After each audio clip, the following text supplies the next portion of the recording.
بسم اللہ الرحمن الرحیم قل هل ننبئكم بالأخسرين أعمالا الذين ضل سعيهم في الحياة الدنيا وهم يحسبون أنهم يحسنون صنعا سبحان ربك رب العزة عما يصفون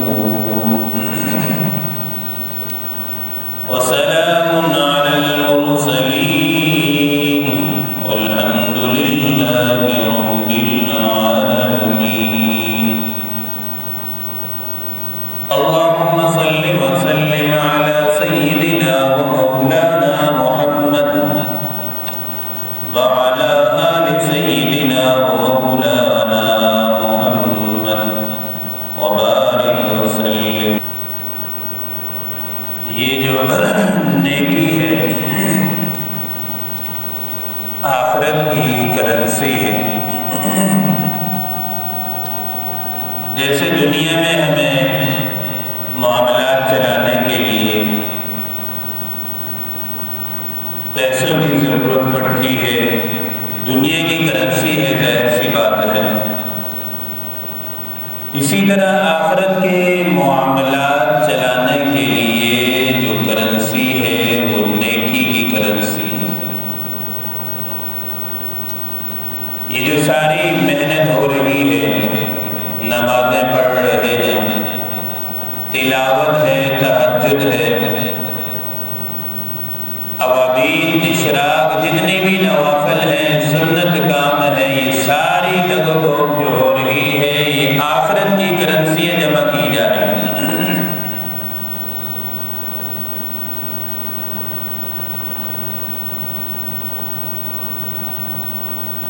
ظاہر سی بات ہے جتنی زیادہ کرنسی ہم جمع کریں گے آخرت میں اتنی ہمیں زیادہ کام آئے گی. اب عقل مند تو وہی انسان ہے اگر سفر کے لیے ہمیں دنیاوی لحاظ سے 1 لاکھ کی ضرورت ہے، عقل مند آدمی بجائے 1 کے 1.5 لاکھ اپنے پاس رکھے گا تاکہ کم نہ پڑے. تو دنیا کے سفر تو عارضی سفر ہیں جس سے واپسی ممکن ہے، لیکن آخرت کا سفر ایسا سفر ہے جس سے کسی کی بھی واپسی ناممکن ہے.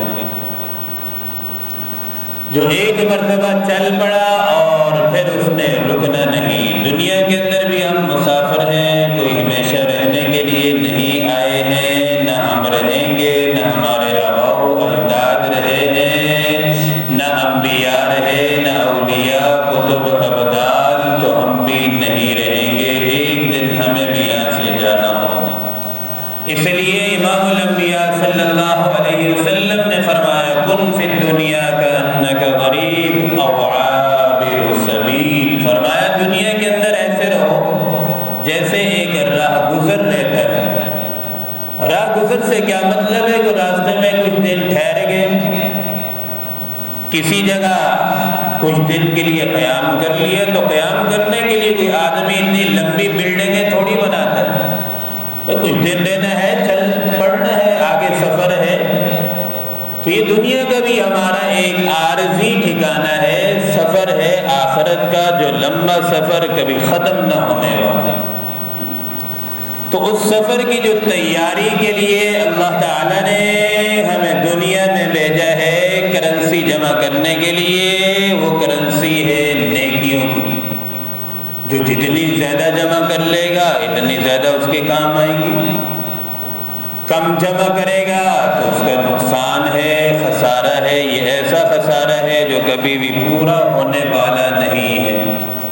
دنیاوی اعتبار سے تو کوئی نقصان اگر ہو جاتا ہے تو اس کا ازالہ ممکن ہے، لیکن آخرت کے لحاظ سے اس کا خسارہ ممکن نہیں. اب ایک تو یہ ہے کہ انسان نیکی کر لے، جس کو اللہ تعالیٰ توفیق عطا فرمائے، اللہ تعالیٰ کی توفیق ہی سے نیکی ممکن ہے، کوئی اپنی مرضی سے نیکی نہیں کر سکتا انسان۔ یہ بھی کمال کی بات ہے کہ نیکی کی توفیق مل جائے محض اللہ رب العزت کی توفیق سے۔ وما